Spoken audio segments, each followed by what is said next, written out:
राजस्थान में पीएम मोदी की रैली के साथ ये साफ हो गया कि सूबे में विधानसभा चुनाव कमल के निशान पर होगा, यानी पीएम मोदी के चेहरे पर ही होगा, न कि वसुंधरा या राज्य के किसी और नेता के चेहरे पर। लेकिन 2 दिन पहले ही वसुंधरा भी ये कह चुकी थी कि वो राजस्थान छोड़कर कहीं नहीं जा रही। जाहिर है पार्टी में बगावत का खतरा मंडराने लगा था, लेकिन पीएम की सभा के बाद अमित शाह और जेपी नड्डा ने जयपुर में मंथन कर इस खतरे को खत्म कर दिया है। लेकिन शाह नड्डा की इस बैठक के बाद भी अहम मुद्दों पर सस्पेंस बरकरार है। बुधवार शाम करीब 6:40 पर अमित शाह और जेपी नड्डा जयपुर एयरपोर्ट पहुंचे। तय यही था कि दोनों राजस्थान बीजेपी के दफ्तर जाएंगे, जहां पार्टी नेताओं के साथ विधानसभा चुनाव की रणनीति पर मंथन होगा।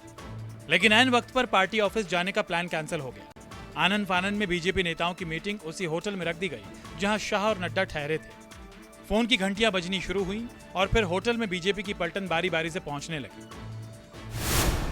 जयपुर के होटल में केंद्रीय गृह मंत्री अमित शाह और बीजेपी के राष्ट्रीय अध्यक्ष जेपी नड्डा के बुलावे पर राजस्थान बीजेपी अध्यक्ष सीपी जोशी, राजस्थान बीजेपी प्रभारी अरुण सिंह, चुनावी प्रभारी और केंद्रीय मंत्री प्रहलाद जोशी, केंद्रीय मंत्री गजेंद्र सिंह शेखावत, केंद्रीय मंत्री अर्जुन राम मेघवाल, केंद्रीय मंत्री कैलाश चौधरी और पूर्व मुख्यमंत्री वसुंधरा राजे, नेता विपक्ष राजेंद्र राठौड़, उपनेता विपक्ष डॉक्टर सतीश पूनिया, सांसद राज्यवर्धन सिंह राठौड़, सांसद दिया कुमारी और संगठन महासचिव बीएल संतोष सहित बीजेपी कोर कमेटी के कई बड़े नेता शामिल हुए। शाम 7 बजे के करीब बैठक शुरू हुई, लेकिन सांसद दिया कुमारी कुछ कहे बगैर बाहर निकल गए।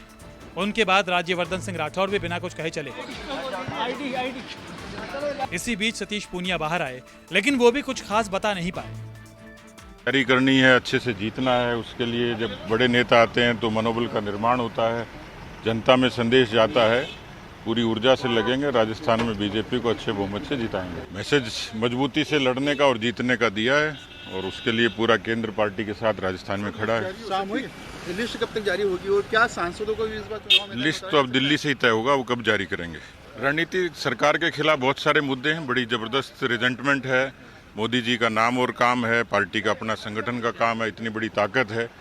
रात 2 बजे के करीब मीटिंग खत्म हुई, नेताओं के बाहर निकलने का सिलसिला शुरू हुआ। बैठक में राजस्थान की चुनावी रणनीति, चुनावी पेज पर चर्चा हुई। चुनाव जीता कैसे जाए, ये बात सबसे अहम रही। सूत्रों के मुताबिक वसुंधरा राजे से अमित शाह ने 1-to-1 संवाद किया। हालांकि 7.5 घंटे की लंबी मीटिंग को लेकर अर्जुन राम मेघवाल और राजेंद्र राठौड़ समेत अधिकांश नेताओं ने चुप्पी साध ली। लेकिन वसुंधरा राजे के चेहरे पर पहली बार खुशी तैर गई।